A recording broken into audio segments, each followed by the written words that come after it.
In today's video, I'm going to teach you how to draw a double arrow in Excalidraw. Start by opening your browser and heading to excalidraw.com. When the page loads, you'll see a clean blank canvas if you haven't opened a pre-made drawing. This space is where we'll build the effect. Excalidraw is straightforward, so once you know where the basic tools live, this will go quickly. First, create a standard arrow.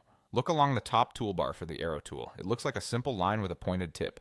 Click it to activate the tool. Before you draw, you can set the stroke color and thickness from the toolbar so your arrow looks the way you want. Now click on the canvas, drag in the direction you want, and release to place the arrow. If you want a perfectly straight arrow, hold the Shift key while dragging to lock the angle horizontally or vertically. That gives you your base arrow, which we're going to use to build the double arrow look. Here's the key part. Excalidraw doesn't offer a single built-in double-headed arrow, so you can't switch one arrow into a double by toggling a setting. Instead, you create the effect by adding a second arrow that points the opposite way along the same path.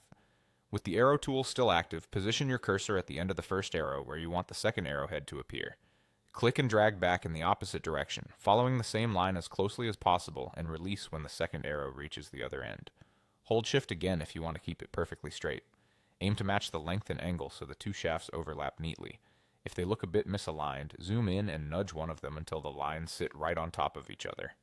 Use the same color and stroke weight for both arrows so they appear as a single, clean, double-headed arrow.